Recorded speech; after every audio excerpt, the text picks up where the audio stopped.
Today, I would meet the kidnapper, and he would give me Alice. I wouldn't give him any other choice. A drowning man will clutch at a straw.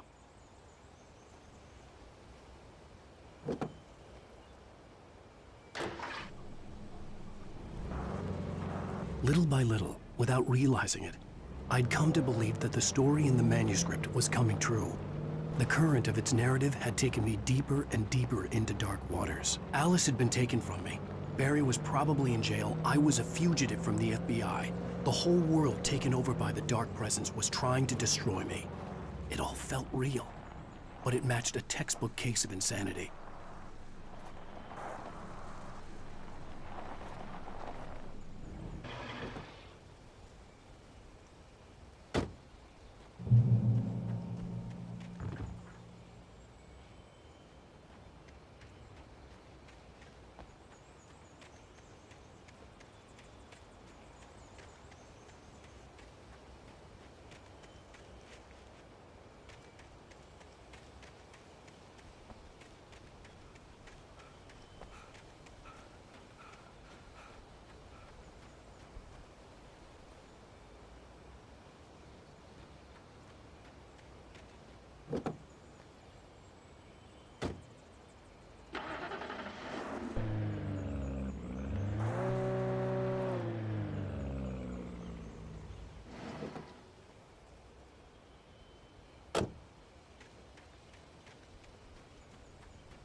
This is Pat Main, and you're listening to KBF-FM. Folks, I want to apologize for kind of abandoning you to that looping music track last night, but I was detained.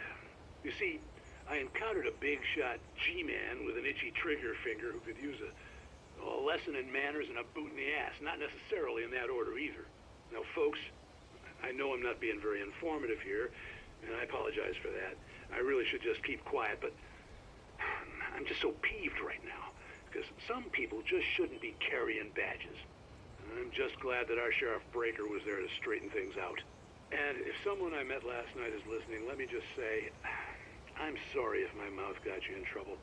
I'm pretty sure you're not the bad guy here. Godspeed, son. I hope you know what you're doing. Now, on a lighter note, I'll be talking to Dr. Nelson all morning. But first, a little music.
Welcome back to KBF FM. Hope you enjoyed that tune. Now, Doc, you were talking about life and finding that special someone, that soulmate. Well, you were talking about that. I was saying I don't buy it. Well, see, to me, that's strange, because I always pegged you as a hopeless romantic. You got me there, Pat. But I think love's where you look for it. And you need to do a lot of looking, sure. But the idea that there's that one special person out there for you, and if you miss that chance, it's gone forever and you're forever incomplete. I mean, isn't that depressing? Or heck, childish even? There's plenty of fish in the sea. And apparently a fisherman has a fishing analogy for everything, but what you're saying, isn't that a little harsh? Well, no. What I am saying is that your potential for finding that connection isn't limited to what's essentially a chance encounter. How is that harsh? Yeah, well, I guess that's a nice thought, but let me say something personal here. Okay. Now, well, I don't disagree with you exactly, but I can't really fit that together with what I feel, what I felt for someone, because she was the one. She was. And I let her drift away from me. Maybe I didn't put in the work, I don't know, but, well, since then, and it was a long time ago, but since then there hasn't been anyone, not like her. And I'm not saying I dwell on her or haven't moved on. I like my life. I'm not living in the past, but I do miss the way she completed me. You can't argue with the heart, Pat. I'm sorry, folks. I had kind of a scary experience last night, and let's just say it's shaken a few things loose.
For Mott, spying on the writer on the ferry had been a disappointment. His boss had made Wake out to be something special, but Mott hadn't been impressed.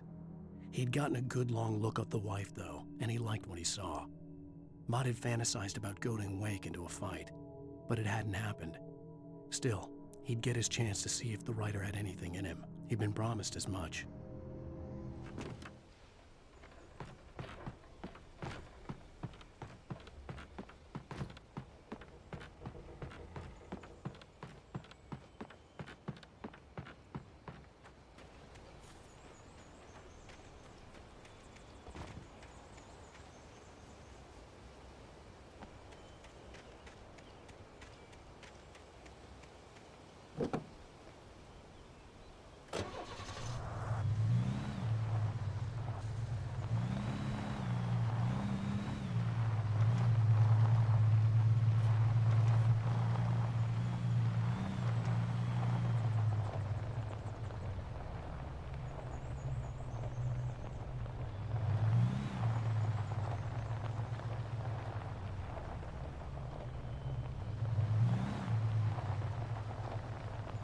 I was early.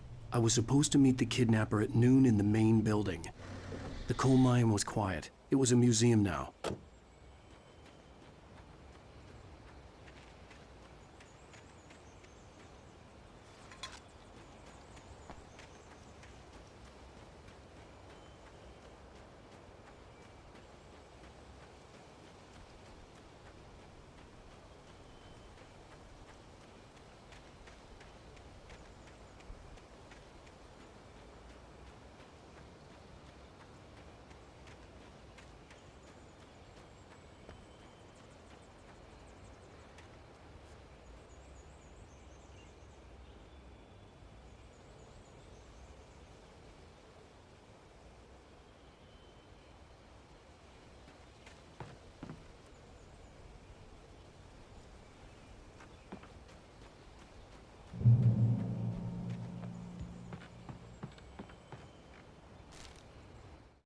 With Nightingale gone and the night wind blowing in through the broken studio window, Maine stared at Sarah. The sheriff looked away. Maine's voice shook with barely controlled anger. That boy's doing more drinking than thinking. I hope you know what you're doing, Sarah. He's got a sickness in his eyes. You take my word for it. He wants Wake for a reason, and it's not for anything good.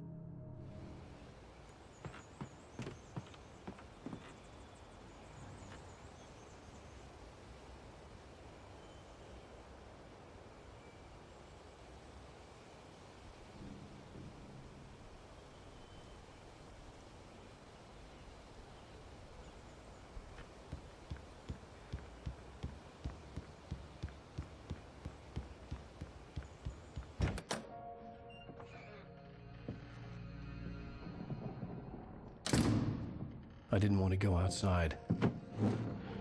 Cops had to be looking for me. The noon sun turned the place into a sauna. The day dragged on. Different scenarios ran through my mind. Ways of how I'd torture the kidnapper to get Alice back. Or the different horrible things he could have done to her. I imagined her dead. I had no way of knowing she was still alive. It was killing me. I was running on blind hope. It was all a waste of time. The bastard never showed up.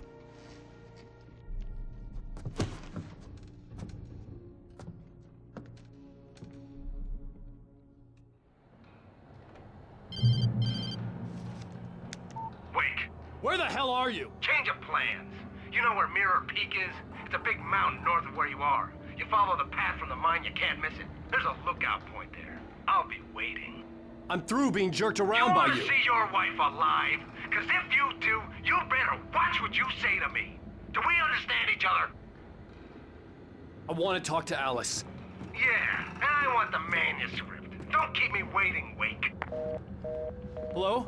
Hello! Ah! I'm gonna kill him! I had to get to Mirror Peak.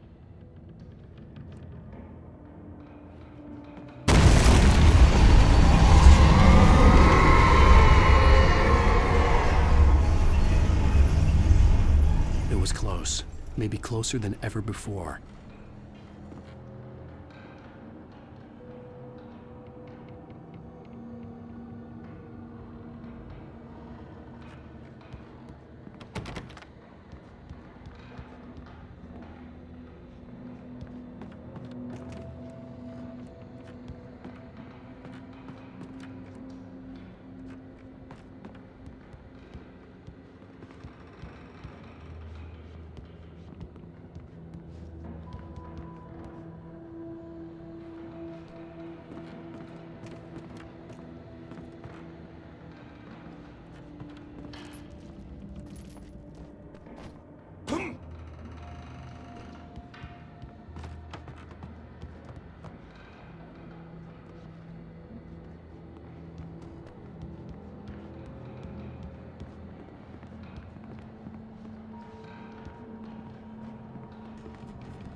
When Thomas Zane fell for Barbara Jagger, it happened fast. She was young, vibrant, and beautiful, full of life.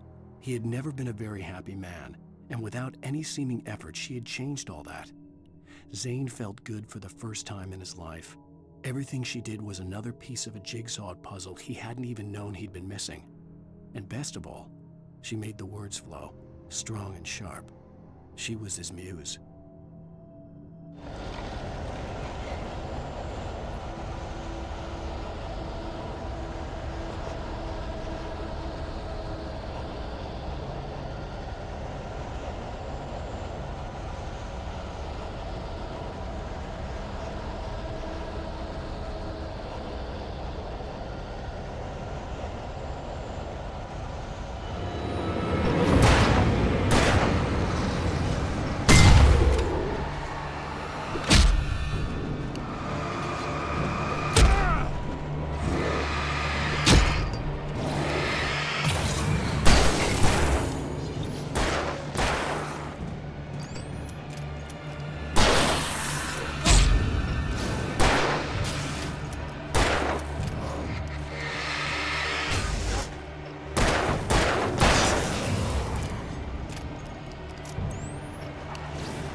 The only way to reach the hillside ahead was to go through the building. I had to find a way to avoid electrocution.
Some of the taken retained echoes of their former selves, but these were just the nerve twitches of a dead thing.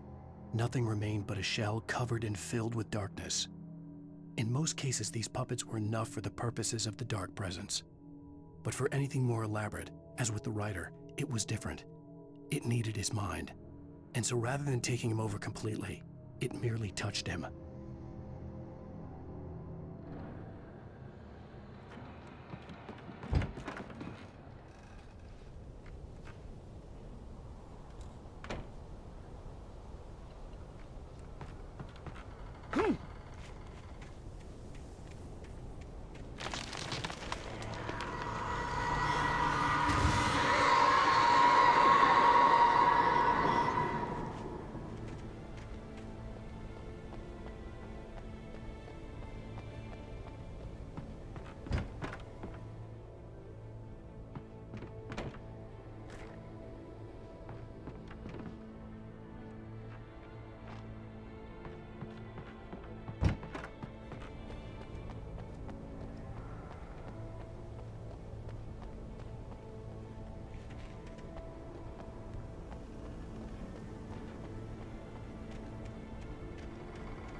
There was no way the flashbang grenades were standard power company equipment.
I stared through the bars of the jail cell.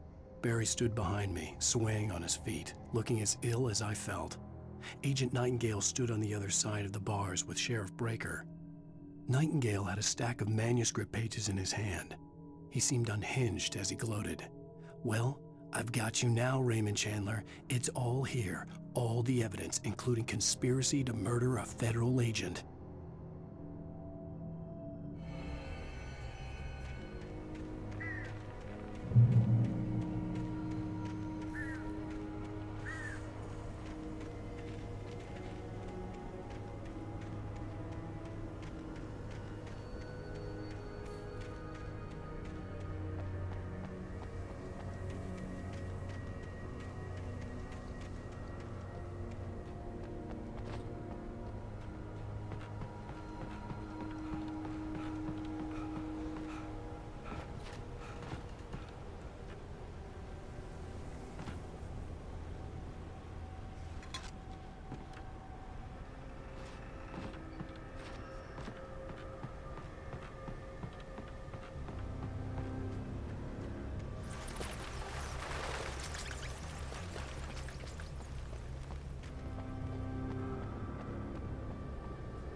I had no real plan. I was going to give the kidnapper all the manuscript pages I had for Alice. If that wasn't enough, I'd hold him at gunpoint and make him talk.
The dark presence was moving ahead of me in the same direction I was going. A cold feeling settled itself in the pit of my stomach. Was it going for Alice?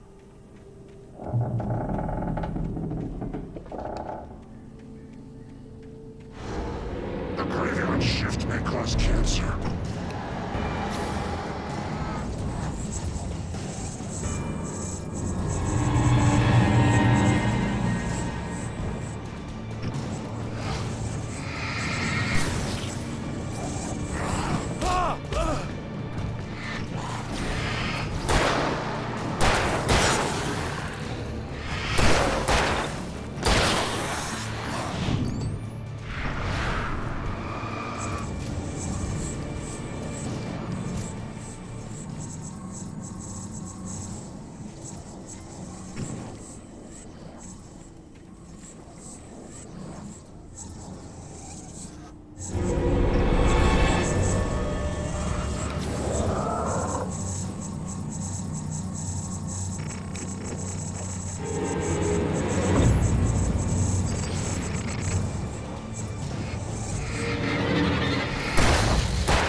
The place was dead, a ghost town. Had been for decades, maybe a century.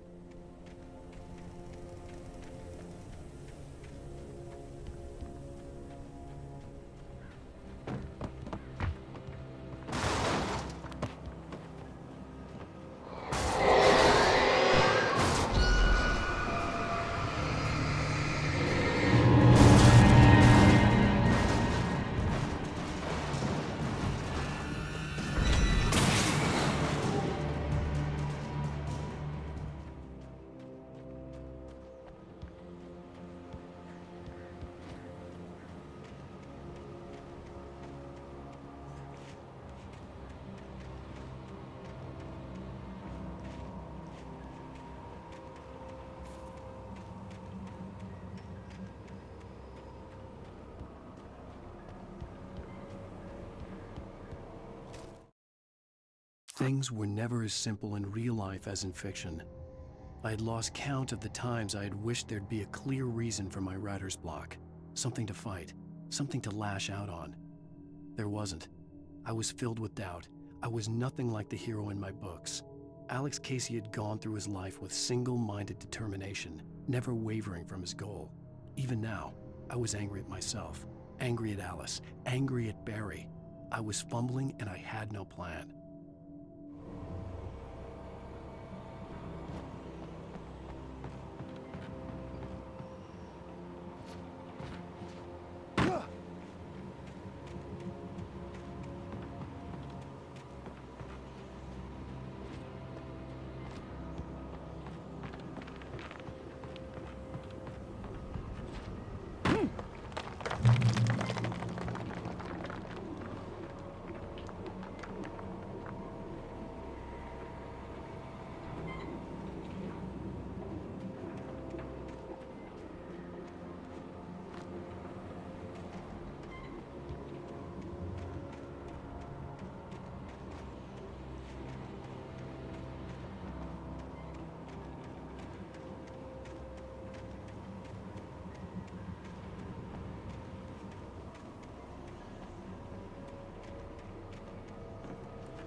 Anything outside of writing is a struggle. I feel ill. I managed to make my way downstairs.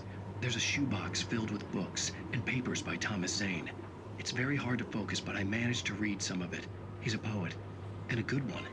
He writes of muses and creators summoning fabulous things from a magic lake, using his powers to shape the world of a realm of gods and dreams and demons, dark things that wait for a chance to slip through, wearing the flesh of men as disguise.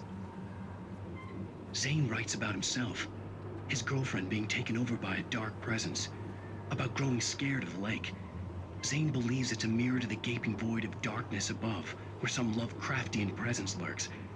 I crawl back upstairs. I'll borrow these things for my story. They ring true. They fit.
The kidnapper had sent me a text. The message was full of spelling errors and insults. It was telling me to hurry up.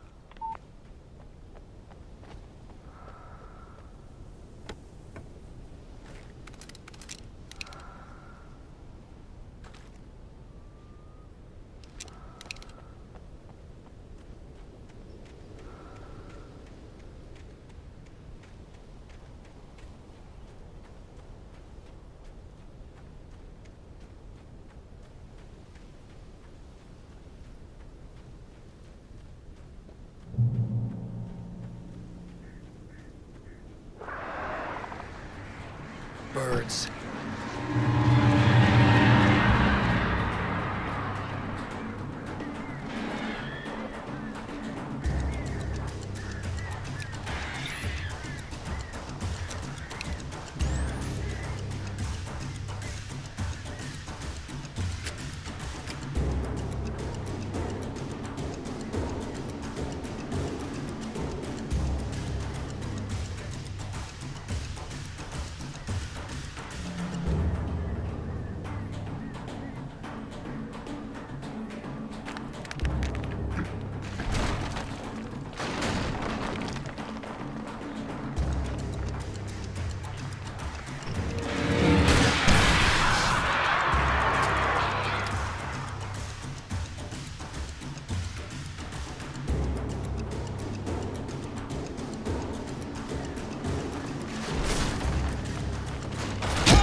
Birds.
Without warning, the headache stabbed at my brain.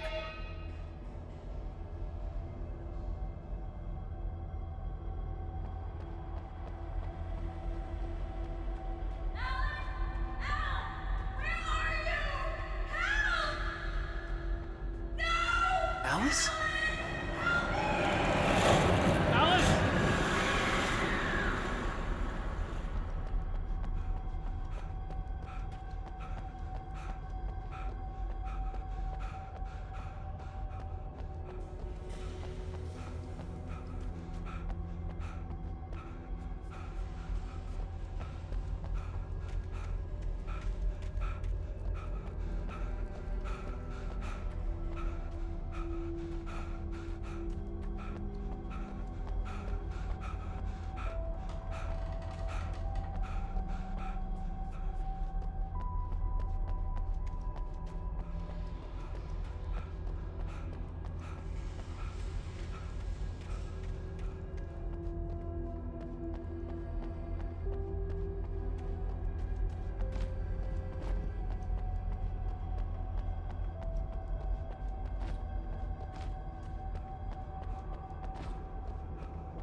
I'm losing it.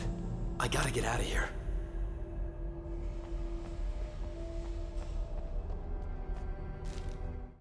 The hunters were big, thick-set men, confident and at home in the woods. They were feeling good, running on beer, ghost stories, and camaraderie late into the night.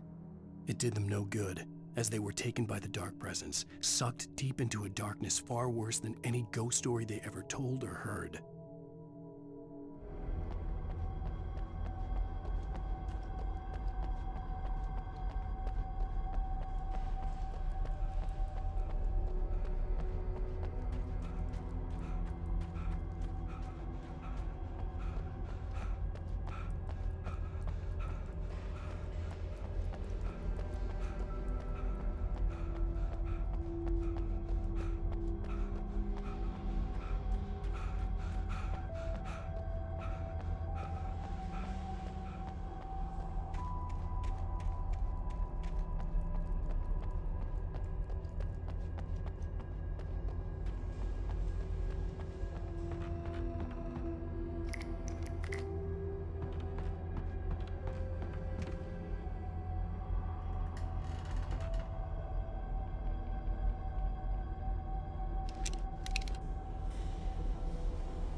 Even behind the closed doors and curtains of his grimy room at the Majestic, the local motel, Nightingale could feel the locals' eyes on him, the unrelenting pressure of their judgment.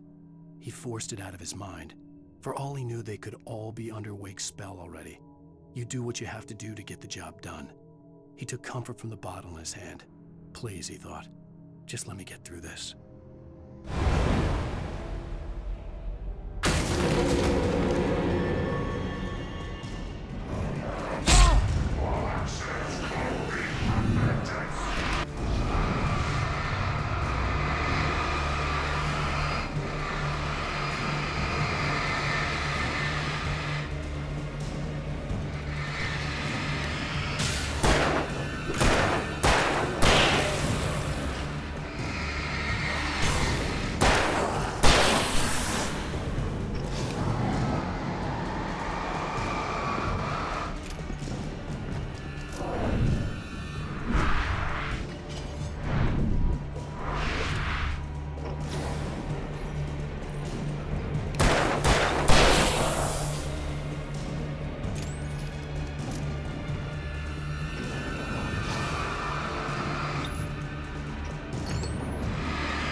I'd have to make my way up this mine shaft in order to go on. Maybe the machinery could help me with that.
Lightning flashed behind the windows of Cauldron Lake Lodge.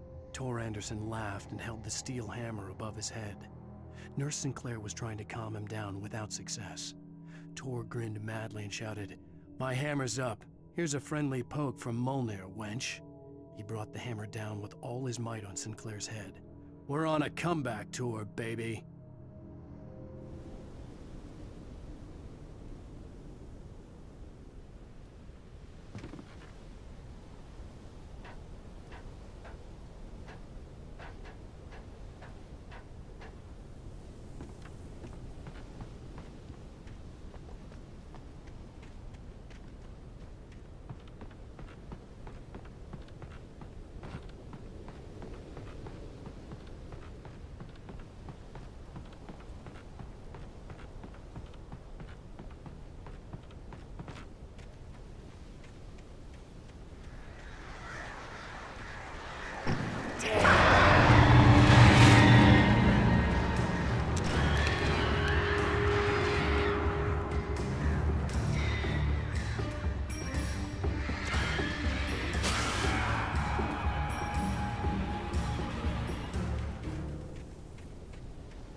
Oh, great. Another cable car.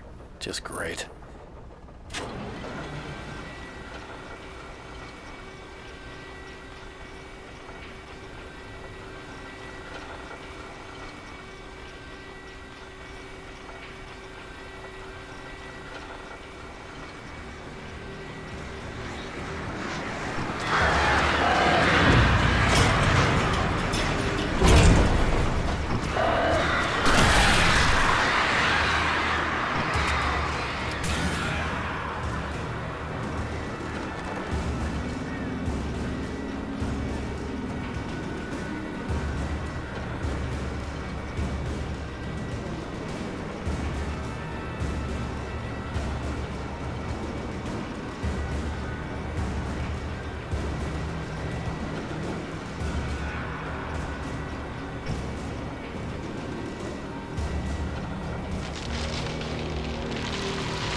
Maud had checked all of Stucky's rental cabins.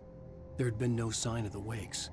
It was dark when he'd found their car parked at the end of the road by Cauldron Lake. It made no sense. They must have taken a wrong turn, but there was no sign of them, and the car had been there for hours already. Frustrated, Mott stood on the rotten ruin of the footbridge that had once led to Diver's Isle before it sank beneath the waves years ago. The boss wouldn't be happy.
I could see Cauldron Lake. I thought I could make out the spot where the island and the cabin had been.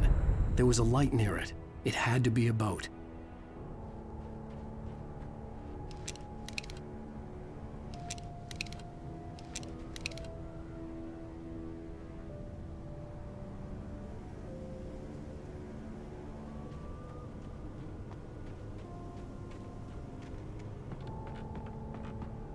I was close now. I had to get there fast. I tried to hold on to Alice, but her form melted away. I was losing control. Dr. Hartman stood in her place. I wanted to hit him, but my arms were jelly. He smiled. It was a reassuring smile, and I hated him for it. I had to give you a sedative. Don't fight it. You went through another rough period. Right now, it's very important that you stay calm. We don't want you to have another episode. You're a patient at my clinic. Have been for a while now.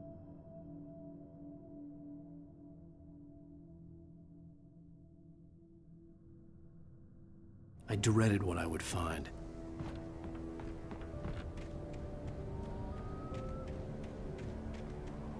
Wait!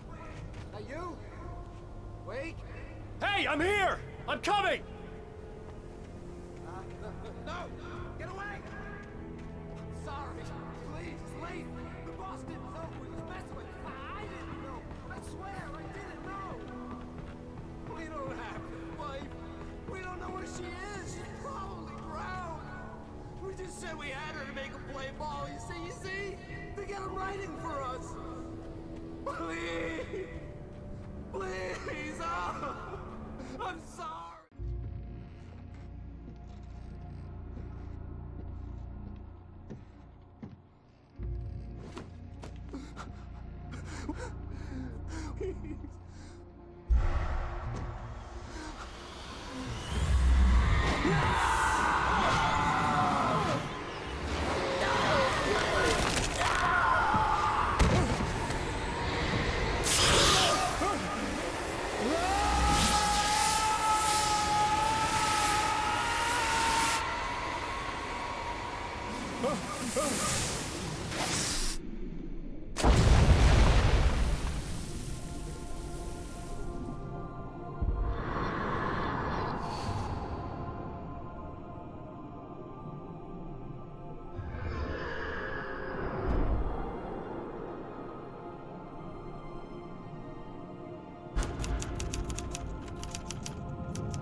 Previously on Alan Wake, I'm hunted by the law.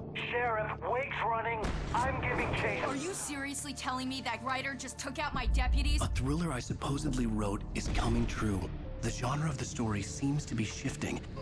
It's turning into a horror story. I was told that Alice had been kidnapped, but that was a lie.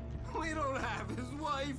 We don't know where she is. Her purported kidnapper was eaten up by the dark presence before it attacked me.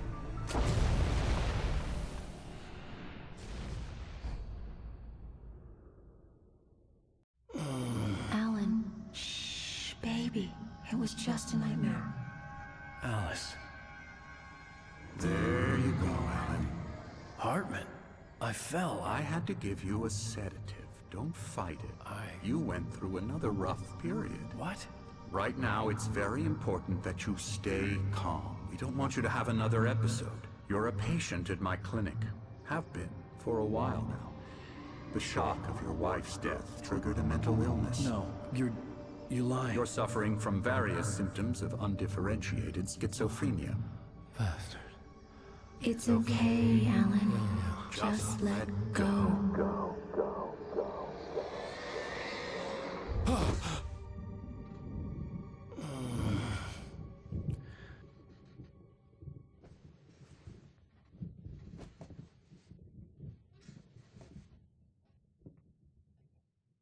I felt groggy. Whatever Hartman had bumped in me was making me numb. I felt like this was happening to someone else. Someone I was watching on television. I couldn't think. Couldn't focus. There were only empty sheets of paper here. No manuscript pages. The door was locked. I was a prisoner here.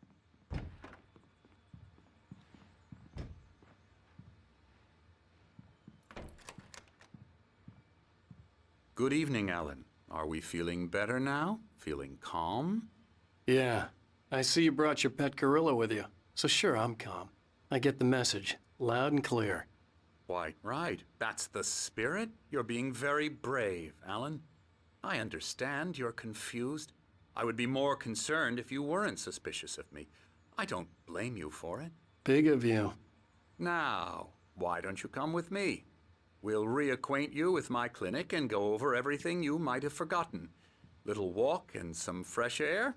Yes, it will do you good.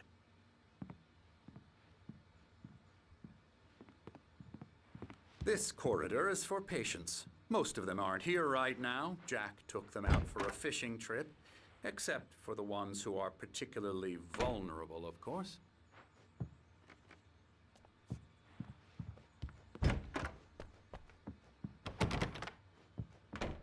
I encourage creativity as a part of the recovery process here at Cauldron Lake Lodge. I specialize in treating artists. I bet you do. Splendid, Alan. I honestly believe we can get this thing under control if we work together. This way, Alan.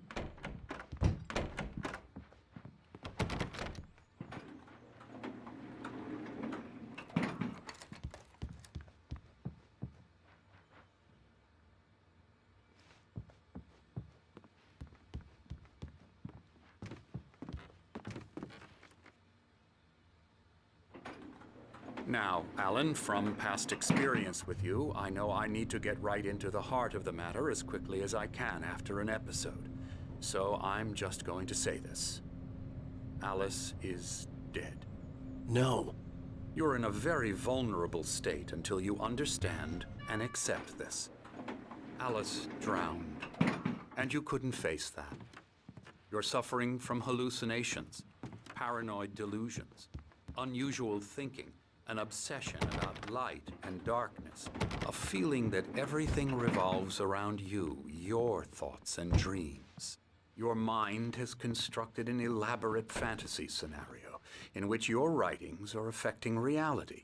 She has been kidnapped and supernatural forces of darkness are trying to stop you. We go this way, Alan. I wasn't ready for another shot, so I went along with it. He had to be lying. But under the influence of the drug he had given me, I had to fight not to believe his words. It's all in your head. You've been making it up. Apart from the tragic accident with your wife, No one has been killed. Your delusions are just a manifestation of your subconscious mind trying to protect you from the too painful truth. Unless we fight the fantasy, it will return. I know the instinct is to resist me, but think about it. Doesn't this make far more sense than the insane supernatural conspiracy you have concocted in your mind? You're a skeptic by nature, Alan. We both know this. Everything can be explained logically.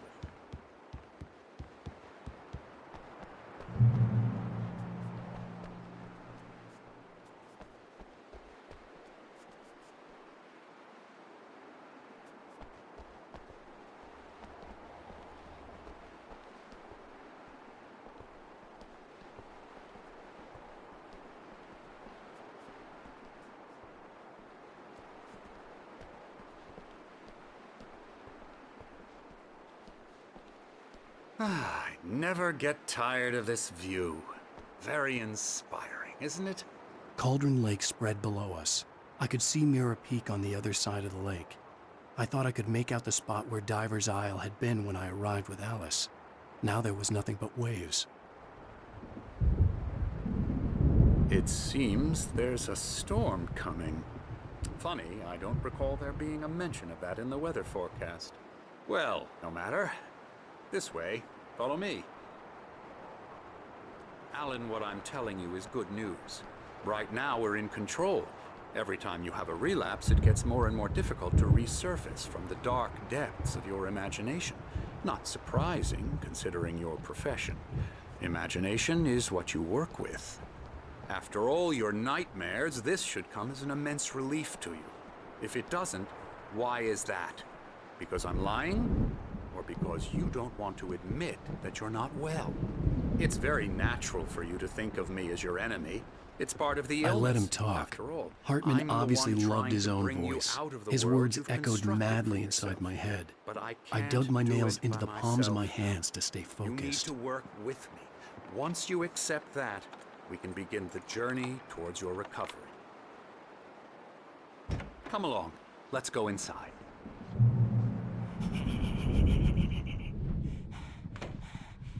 Here's the entrance to the office wing. That's for staff only. You were impressed by my trophies when you first arrived here. I do love to hunt. The great outdoors, man versus nature. It's wonderful stuff. Pretty damn wonderful, yeah.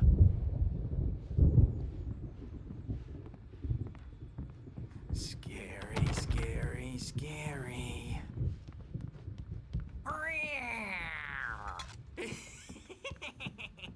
Emerson.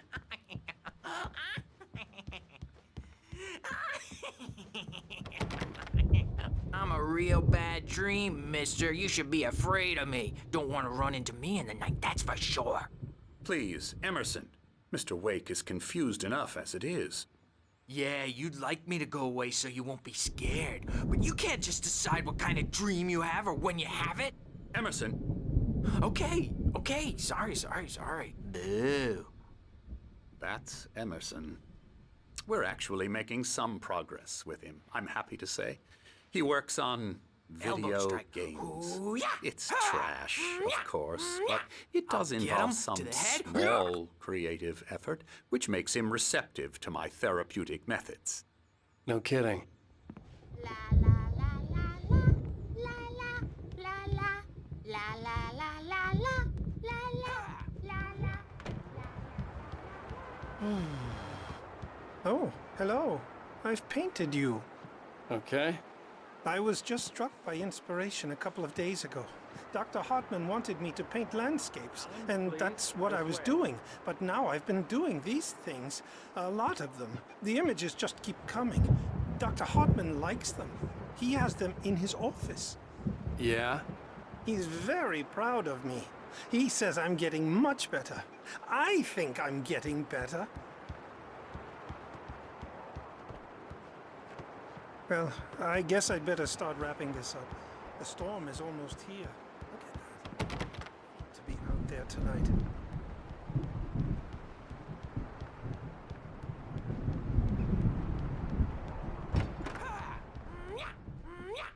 Now, you might have noticed the typewriter in your room. You've been writing as a part of the therapy. As soon as you feel up to it, you should continue.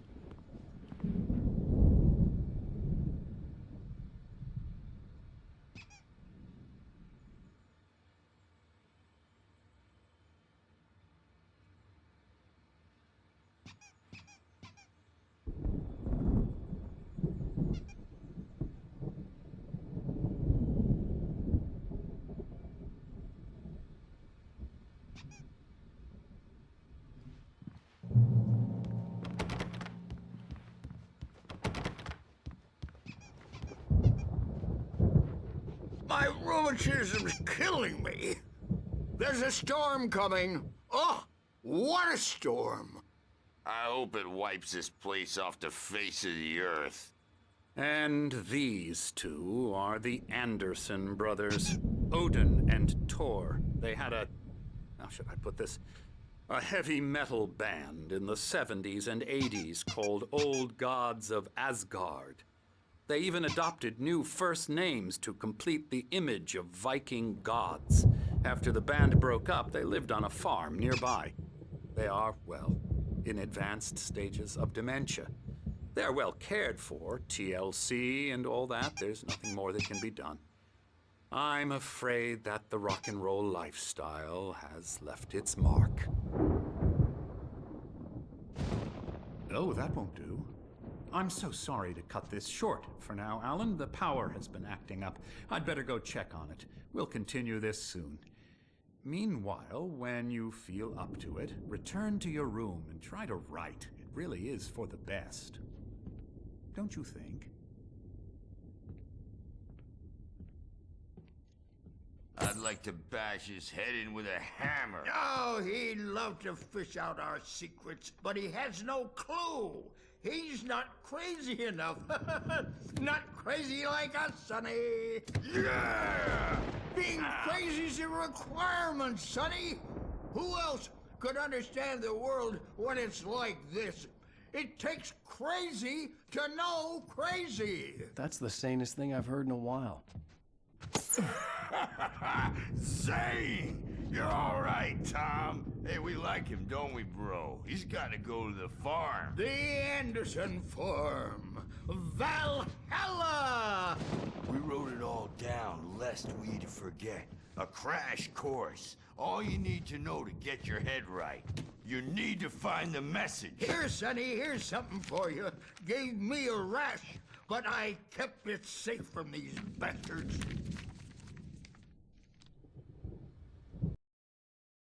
Zane could feel the poems, taking form, shaping things. As he experimented, he imagined he could almost feel the power surging through the keys of the typewriter. It exhilarated him.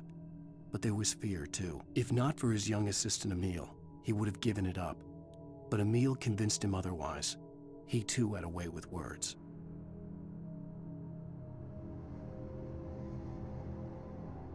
My head was clearing up, or according to Hartman, I was sinking back into the fantasy. I was convinced he was lying to me about everything. Crazy or not, the Andersons made more sense. Tom, you got any booze on you? Yeah, no. Sorry, we have guys. a stash of the special stuff at the farm. Our own formula. Local ingredients. Medicine clears your head right up. Makes you remember like moonbeams on the brain. Oh, I just noticed. Leather patches on the elbows? That's not very rock and roll. Tom just lost is all. Baba Yaga got to him too, the damn witch. She used us all. Taken from all of us. Took my thunder, the witch. And my ravens. What were they? Memory and thought. The hag. She took something from you too, didn't she? That's what she does. We're better off. This place, the lake, it gives you power. If you're a creator, an artist, a god. Nightmare shifted in their sleep in the darkness of the lake. Yeah, that's the one. She makes sure it comes out twisted and wrong. Just ask the lamp lady. She knows what happened to that other rider. She's been using you, boy, and you let her. You went and opened the door for her, didn't you? Now, it was already open a crack. And whose fault is that? We're morally corrupt, disease-ridden, old and stupid. Doesn't mean he had to open it all the way, goddammit.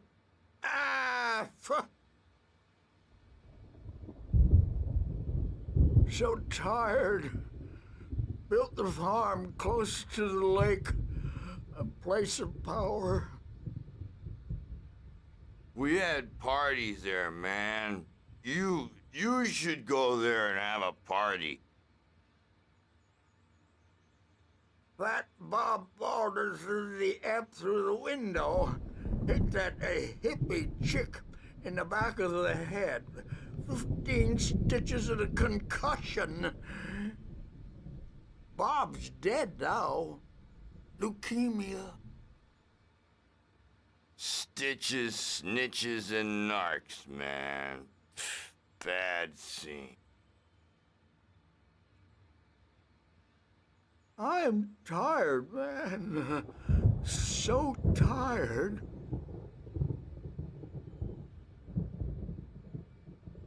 I want to go home.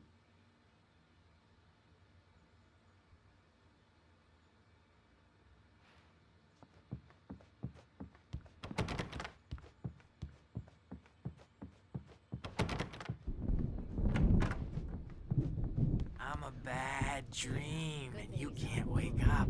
You can't hurt a nightmare because all dreams are only imagination. They're only in your head, and they're not there when you wake up. So you can't wake up because I'm in charge now, and I don't want to disappear. Hey, Wake, why don't you humor Dr. Hartman and give the writing a shot, huh? Typewriter's in your room. You can get to your room by those stairs, Wake.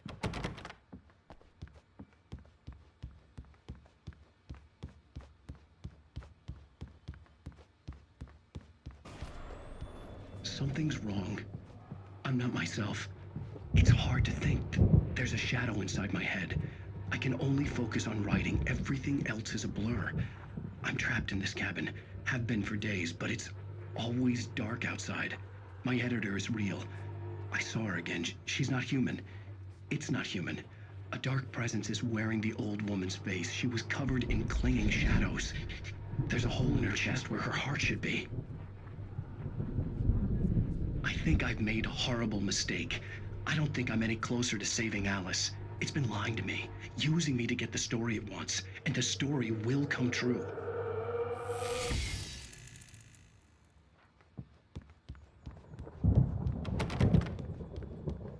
Nightmare all.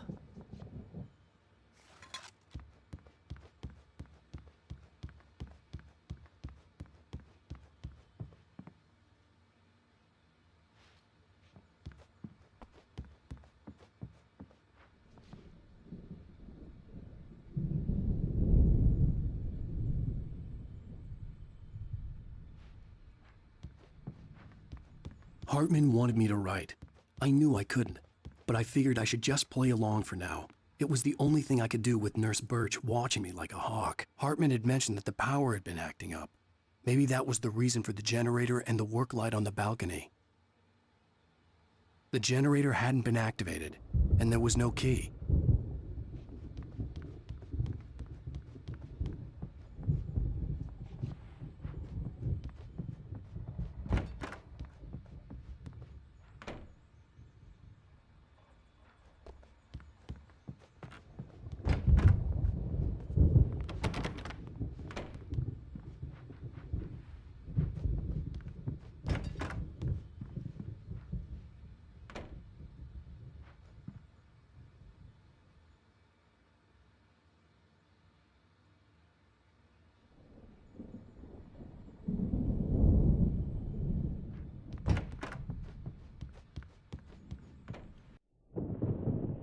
The white glare of the blank page in front of me hurt my eyes. My hands began to shake uncontrollably. Everybody, calm down. Put that down. Bert, I need help. Hey, Wake, you stay here. I'm gonna go see what's up. You just keep doing what you're doing. Be cool, okay?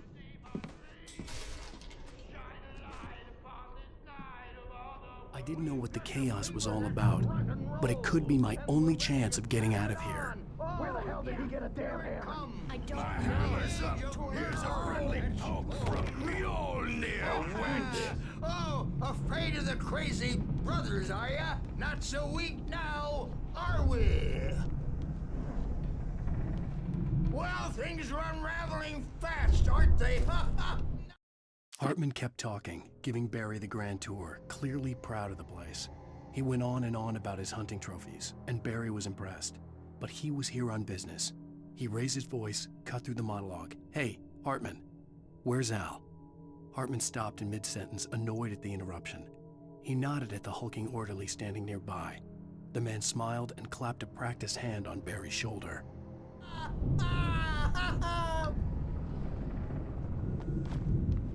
It's my storm. I'm taking it. Sinclair looked bad.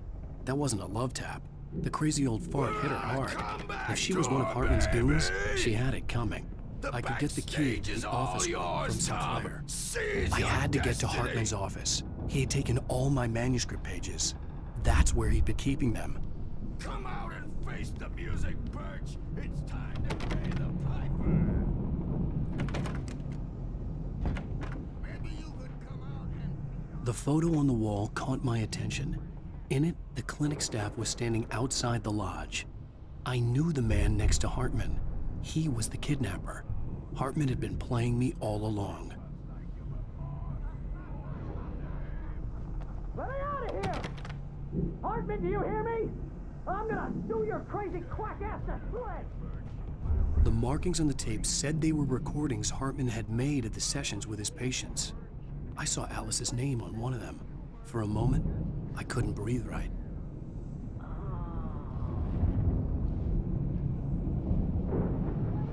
Is that how you want to play it? Really? Hartman wasn't happy. Mott could see it in his eyes. He quickly lowered his own. He had made a mess of it, and he knew it. The shame of failure was hard to bear. He hadn't expected Wake to say he needed more time, and he blurted out 2 days, less than Wake had asked for to show him who was in charge. But that wasn't part of Hartman's plan. Hey, that's how we'll play it. It'll be... Now, Mrs. Wake, can you tell me about Alan's problems? He's more and more out of control all the time. The parties, he's so angry all the time. He's getting violent. Do you mean with you? No, not with me. No, never. Sometimes I almost wish Alan would take a swing at me, because at least that'd lead to a conversation he couldn't just march out of. But no. Alan doesn't really sleep. And the work, well, he's not writing at all. He sits there for hours and just gets more and more frustrated. And I can't talk to him. Yes. Tell me, Mrs. Wake. What would you say to him if he'd listen? I don't know. I want to say, I look at you, and it's not you. Just some stranger who resembles you. Looking out from behind your eyes, and I don't like that guy much. And now it's all gonna go to hell. But you don't ever say this. No.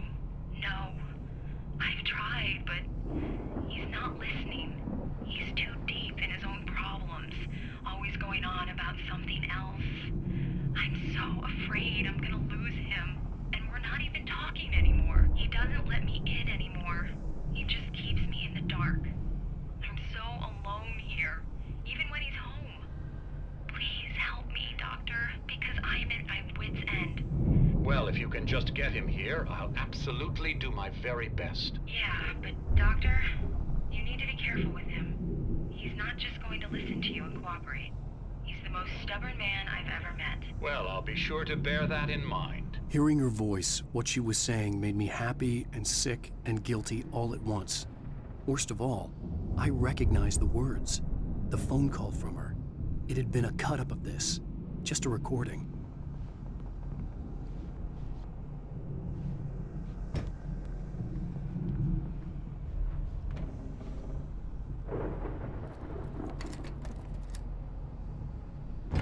Barry? Ow! About time! Barry! Man, am I glad to see you. We need to get to Hartman's office. It's right next door. You okay? Yeah. I mean, no! The cops found me at Rose's trailer, but they didn't hassle me too much. I'm obviously a victim in this, and I demanded to be treated as such. Or else I'd sue their asses. Speaking of asses, that vet gave me a real hard time, but I had no clue where you were. That guy's crazy, Al. But he let me go, and then I get a call from Hartman, that son of a bitch, who tells me you're here, and I should come pick you up, but when I got here, 2 goons clobbered me and stuck me in there. What's with the cutout? I stole it from the diner to piss off Rose after what she did to us. That'll teach her. Yeah, that's a harsh punishment. Come on, pal, we gotta get going.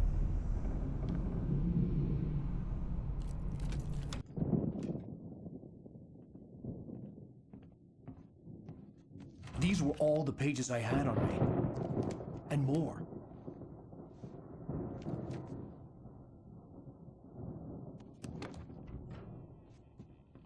Alan, please. You're sliding back into the... Tell me one more lie and I'll shoot you in the face. Ah, well, it was worth a shot. Really, Wake, come on. Let's work together on this. You have no idea... Hartman, shut up! Barry, get out of here. I'll catch up with you. Get a car. Oh, Al, let's just... Go! Wake, listen to me. This is a mistake. Don't you see? Together we can create something absolutely wonderful. With your ability and mine.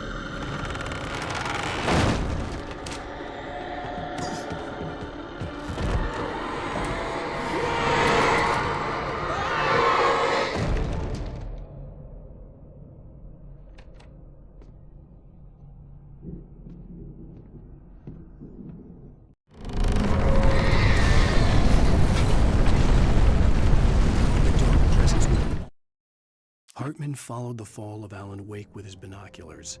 When the rider hit the water, he ordered Jack to take the boat to him. The spot was easy to see in the dark, even with all the extra lights in the boat. The flare floated and kept burning even in the water. Jack turned the radio louder as the engine sputtered. The music was rough and clanking, something the Anderson brothers would no doubt have enjoyed. But Hartman chose to ignore it. Wake was finally within his reach.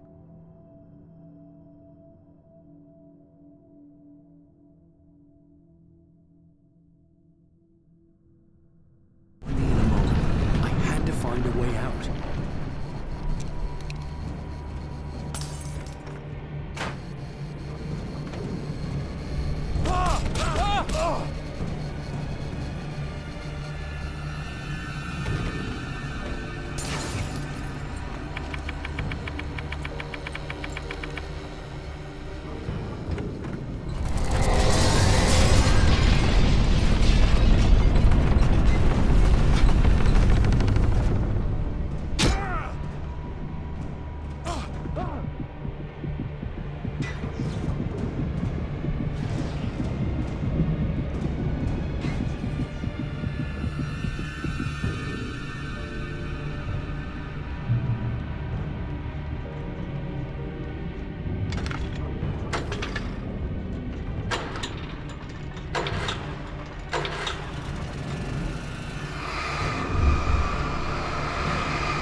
Night Springs.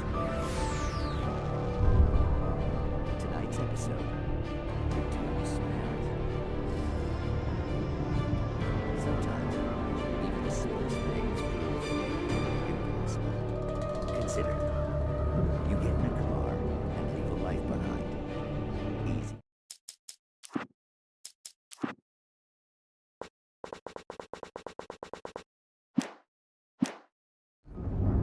Not tonight. Thanks for the ride, Mark. I'm so glad to be leaving this place. You have no idea. What, Night Springs? Come on, Linda. Relax. It's not that bad. Hey, what's that up ahead? Oh, God. There's someone in the road.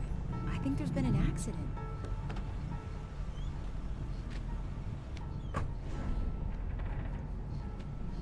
Are you all right? Oh no, Linda! Oh no! It was me on the road! Wait! Tell him to watch out for the truck! Watch out for the truck! My God, Mark?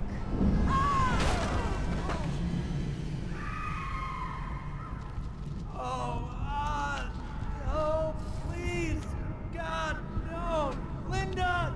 Linda! Thanks for the ride, Mark. I'm so glad to be leaving this place. What, Night Springs? Come on, Linda. Relax. It's not that bad. Hey, what's that up ahead? Oh, God. There's someone in the road. I think there's been an accident.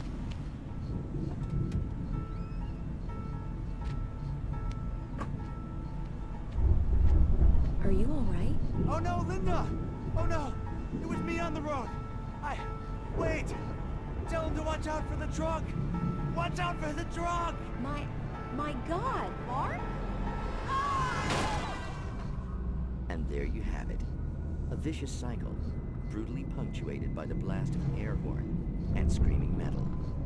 Many roads are dangerous, but none more so than the one that leads away from Night Springs.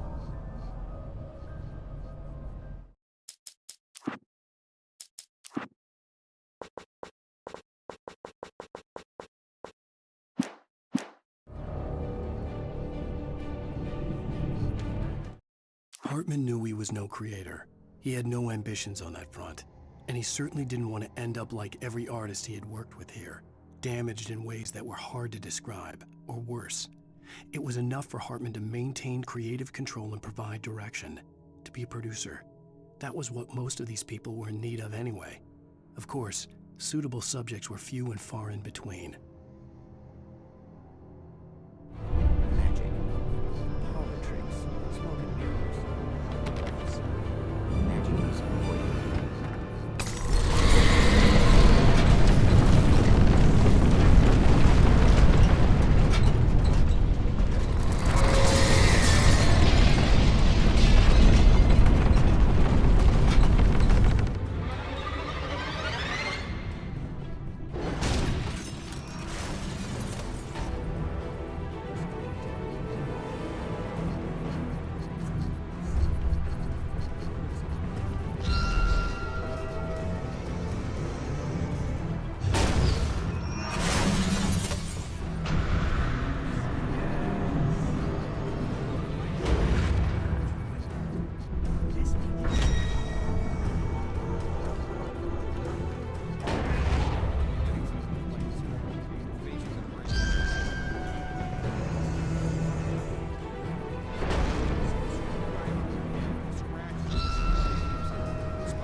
Found the car, but the gate's locked. You're gonna have to go through the hedge maze over there.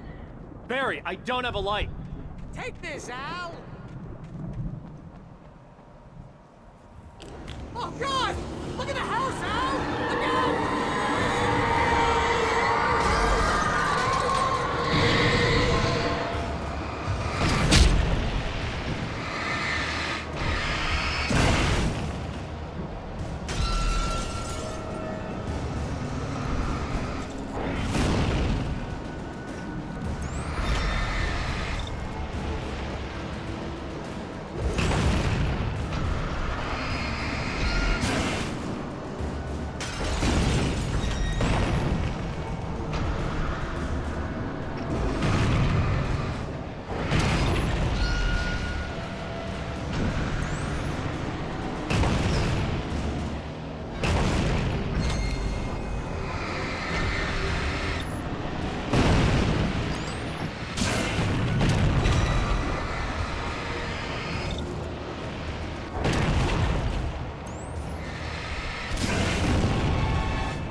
Jeez, Al! The house looks bad! Let's get out of here!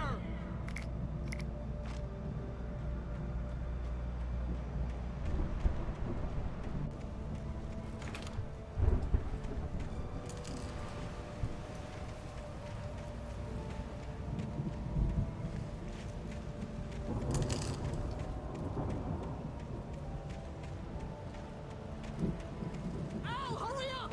I can hear those evil guys moving around!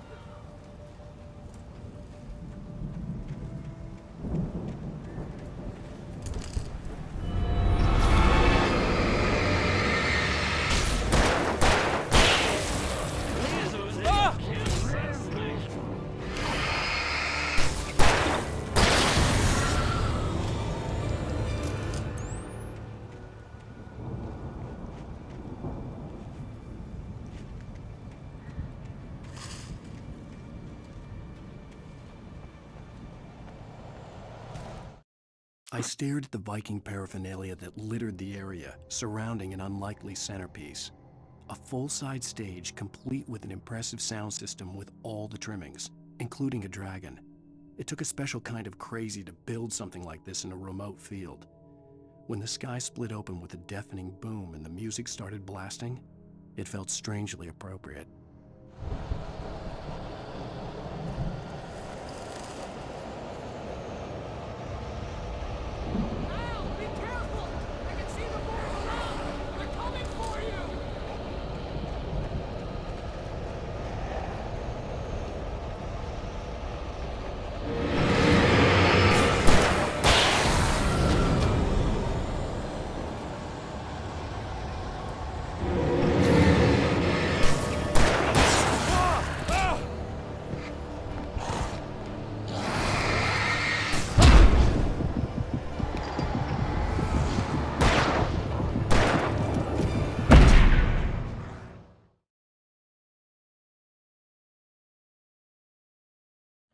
Let's get out of here!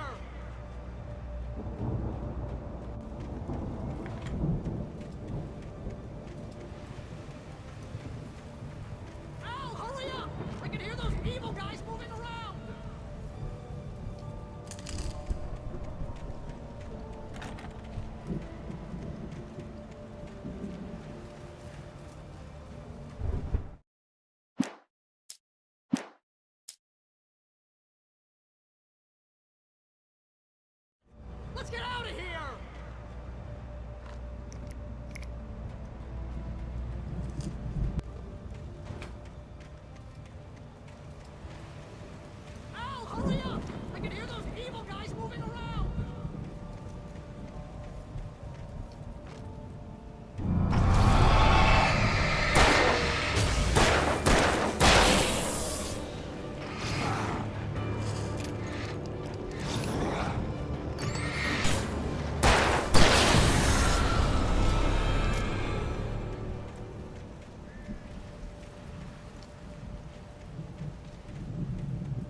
Hartman hurried down the corridor. He had disliked leaving Wake when he was surely at his most susceptible to therapy. But this was not an ordinary storm. Wake had been writing, and he had woken something up in the depths of the lake. Now, it was coming for him. Hartman had naturally prepared for a situation like this. The idiot brothers would keep Wake distracted while Hartman double-checked everything, just to be sure.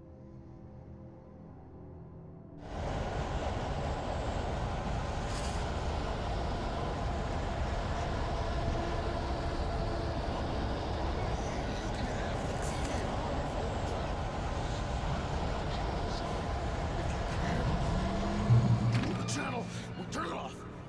We don't want any fighting. It makes me sad.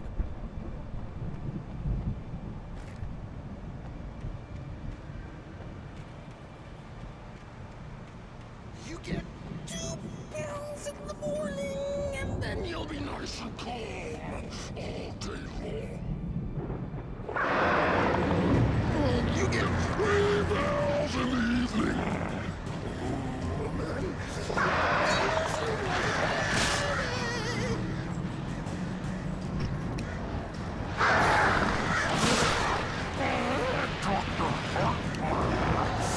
Like things to be yours. That way we don't have any trouble, and I don't have to punish anybody. Stop struggling.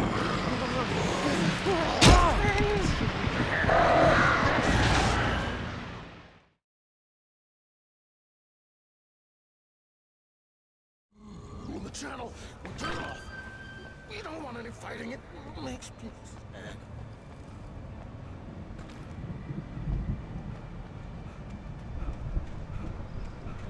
You get 2 pills in the morning, and then you'll be nice and calm all day long. You get 3 pills in the evening.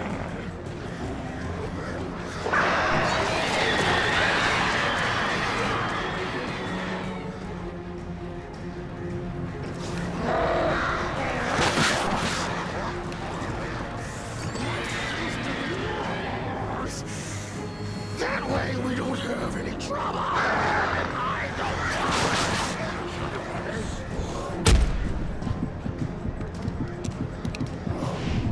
stop struggling.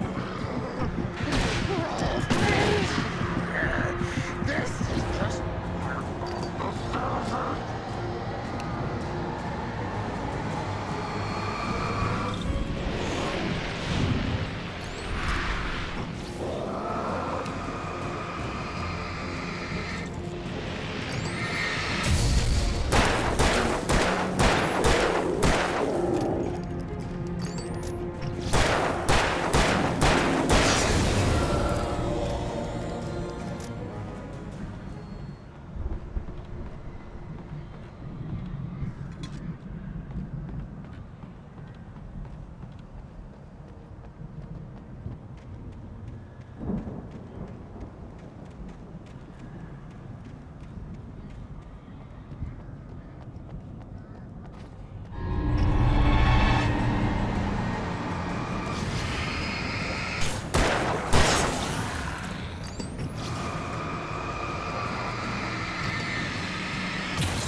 Mott knew that Wake was smarter than him. Wake had more money, a beautiful wife, everything. And Hartman said Wake was important. That made him better than Mott. But Mott was calling the shots now. He'd expected Wake to whimper and grovel, but instead, he seemed willing to fight. Mott knew he'd gotten under Wake's skin. If only Mott actually had his wife. The thought made him shiver.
For the moment, Barry was just glad he had survived the fall.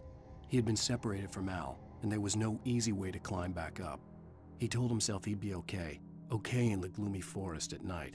He would just have to wait for a while for Al to find his way down. Barry turned when he heard the heavy footsteps and saw the movement. The man-shaped shadow lunged at him from the bushes, an axe held high. Barry screamed and threw up his hand. The world exploded.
Hartman watched as Wake's features slackened. The man was bullheaded, no doubt. Even lying on the bed, he'd almost broken Hartman's nose the second time. But with a little time, he could break Wake down, give him proper direction. Wake was easily the most promising subject he had had. Well, since Tom, really. "Sleep well, Alan," Hartman whispered with a smile. "Let me take care of you." He sniffed hard to clear his throbbing nose, swallowed blood, and barely tasted it.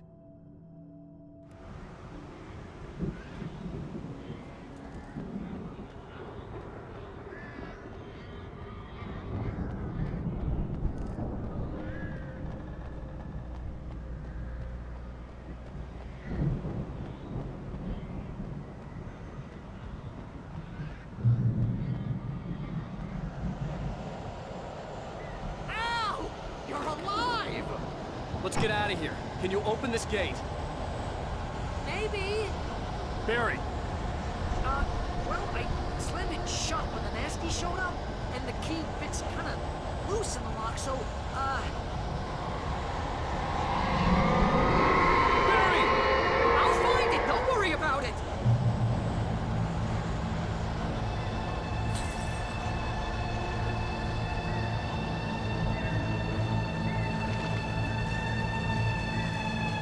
Hurry up, Barry! I'm on it! I'm on it!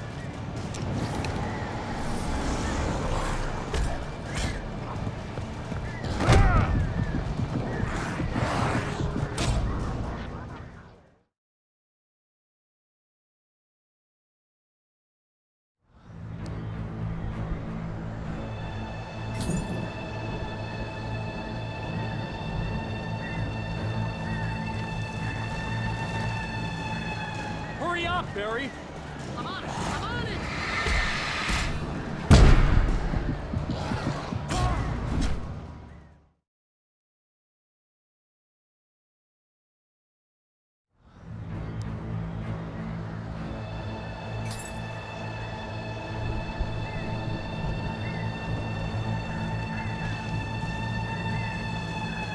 Hurry up, Barry! I'm on it! I'm on it!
Barry.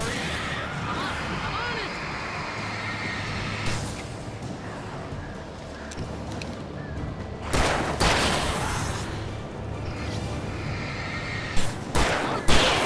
Just hang on, Al!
Please tell me we're headed for the nearest "You're now leaving Bright Falls. Come back soon" sign. We're going to the Anderson farm. I knew you were gonna say something like that. You know what? You owe me big time for this. When this is through, if we make it, I don't care what anybody says, I'm done with darkness. You're gonna buy me a tanning bed as a gift, and I'm gonna live in it.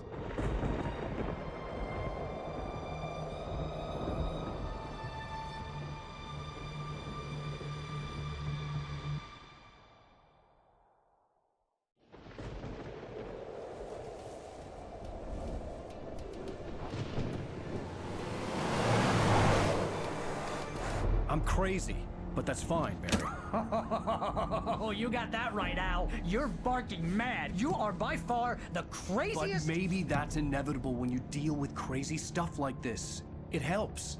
This is happening, Barry. Alice, they never had Alice. She's trapped in the darkness at the bottom of the lake, but she's not dead. Al, how can you know that? I know, Barry. I can— Al, No, listen. I can bring her back. I can find her. There's something special about this place. The lake, it does something to the works of art created here. It makes them come true.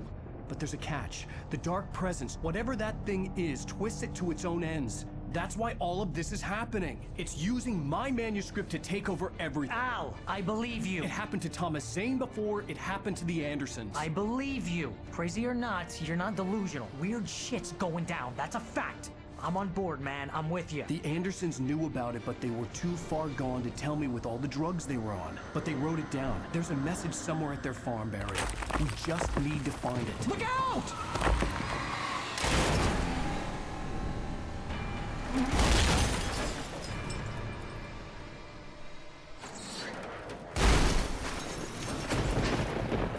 Al!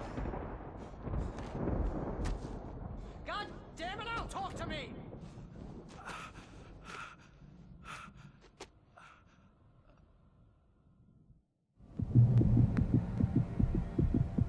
I had lost my gun in the crash. Barry was nowhere to be seen. Barry! Barry!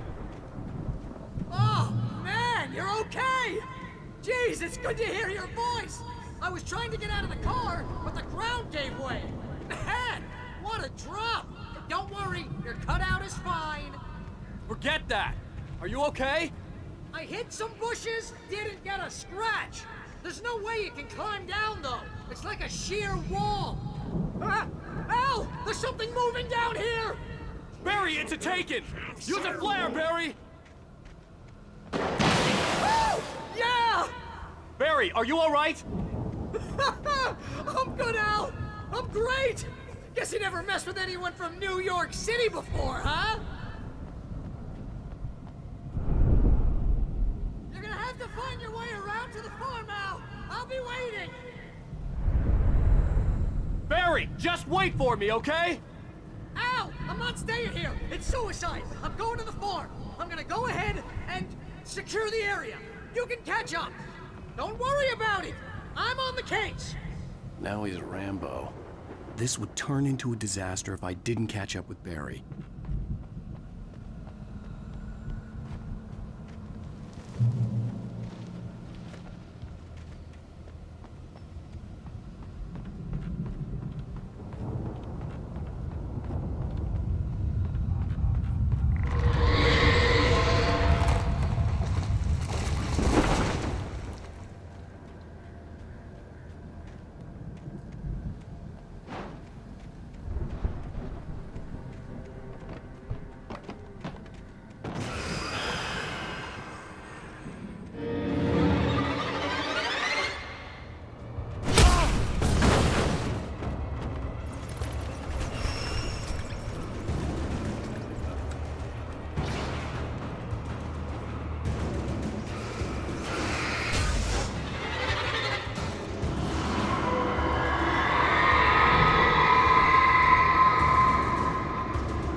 When he stopped the car at the Anderson farm, Walter felt relieved. Oblivion was close at hand. The brothers wouldn't miss a jar of moonshine or two in the booby hatch. But then he saw the man on the porch, and he knew who it was. Driving for his life and knowing it was useless, he didn't realize he was crying until he couldn't see the road for the tears.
Shadows crawled over the gate. I needed a light to destroy them to get through.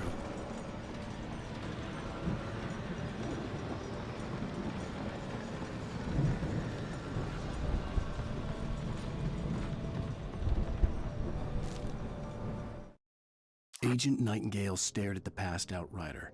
The man was sleeping off one hell of a night. Nightingale felt a stab of envy at Wake's oblivion, but he had a job to do. He put the gun to Wake's head and almost became a murderer. His hand shook and his throat felt tight and dry. Biting his teeth, he tried again to pull the trigger. He lost the nerve. Wake stirred. Nightingale would have to settle for an arrest.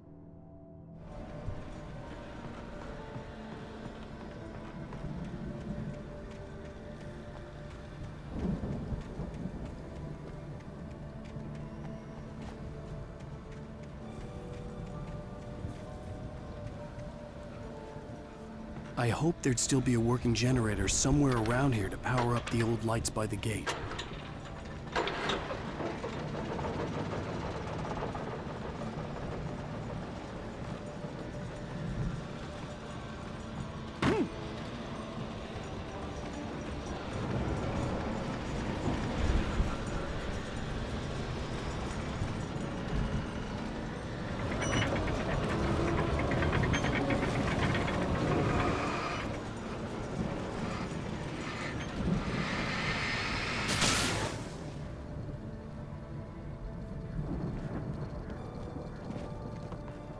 I could sense the movement in the woods ahead.